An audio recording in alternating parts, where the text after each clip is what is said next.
সকালে আমরা খবর পেয়েছি যে এই মৌচাকের একেবারে মোড়েই এই ফরচুন মার্কেট অনেক বড় একটা মার্কেট। এই মার্কেটের যে দুই তলায় বিশেষ করে এখানে স্বর্ণের দোকানই বেশি। এইখানে শম্পা জুয়েলার্স নামে একটা জুয়েলার্স আছে, এখানে চুরির ঘটনা ঘটেছে। তো এইটা নিয়ে আমরা কাজ করতেছি। এখন আপনারা দেখলেন যে এখানে আমরা চেষ্টা করতেছি যে আসলে এটা কিভাবে কি ঘটলো এবং এটার কোনো অন্যান্য যে প্রযুক্তিগত যে বিষয়গুলো আছে আমরা ওগুলো যাচাই বাছাই করতেছি। এখানে আমরা সিসি ক্যামেরাগুলো দেখার চেষ্টা করতেছি, বেশ কিছু পেয়েছি, আরও দেখতে হবে। দেখে আমরা এটা হয়তো এখন এই মুহূর্তে আমরা কোনো কিছু বলার আসলে অবস্থায় নাই। আমরা সবকিছু পরীক্ষা নিরীক্ষা করে যাচাই বাছাই করে আমরা এটা দেখব। দেখার পরে এটা যারাই করুক তাদেরকে আমাদের আগে শনাক্ত করতে হবে, আইডেন্টিফাই করতে হবে। এরপরে আমরা পরের ইয়েটা তো যখন আমরা ধরতে পারবো তখন আসলে পরের বিষয়টা মোটিভটা কী ছিল এইটা আমরা বুঝতে পারবো।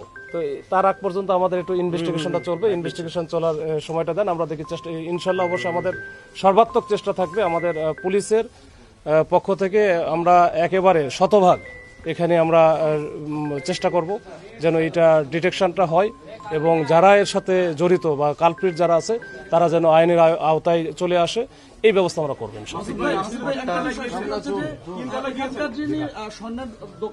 দোকানদার তিনি অভিযোগ করছেন যে এখানকার নিরাপত্তা কর্মীরা আসলে জড়িত থাকতে পারে এবং এত বড় একটা মার্কেট, এই জায়গাটাতে আসলে মার্কেট কমিটির গাফিলতি এবং নিরাপত্তা প্রহরীদের গাফিলতি, এই জায়গাটা আসলে আপনারা কোনো কিছু পেয়েছেন কিনা? কারণ এইটা আমি বুঝতে পারছি, এই বিষয়গুলো টোটাল বিষয়গুলো সবারই এখানে যারা ভুক্তভোগী বা যে ভিকটিম আর কি, এখানে যার দোকানে এই ঘটনা ঘটেছে এবং এই মার্কেটের যারা কর্তৃপক্ষ আছে সবার সাথে, ইভেন সিকিউরিটি গার্ড থেকে শুরু করে সবাই আমাদের নজরদারিতে আছে বা তাদের সবার কথাই আমরা শুনবো। সবার অ্যাঙ্গেলেই আমরা চেষ্টা করব, সবকিছু অ্যাঙ্গেল যেন আমরা কাভার করতে পারি। এরপরে আমরা সব মিলে যখন আমরা একটা সম্মিলিতভাবে একটা কাজ করতে পারবো তখন সেটাই আমাদের সাকসেস এবং সেটার জন্য আমরা চেষ্টা করতেছি। এখন দেখা যাক, এটা আসলে এখন সবই ইনফরমেশন। এখন এই ইনফরমেশনগুলো আমাদেরকে একবারে কাজে লাগায় আমরা কাজ করতে হবে আর কি।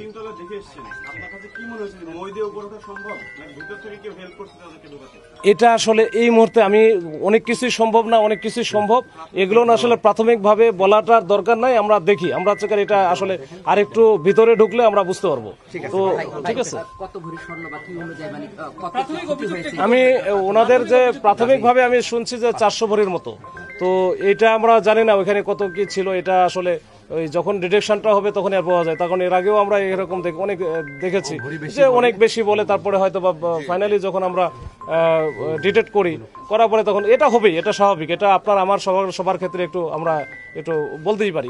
এটা নিয়ে আমরা কোনো মাথা ঘামাচ্ছি না, এটা নিয়ে আমার টেনশনও নাই। আমার দরকার হচ্ছে এটা ডিটেক্ট করা। হ্যাঁ, অসংখ্য ধন্যবাদ।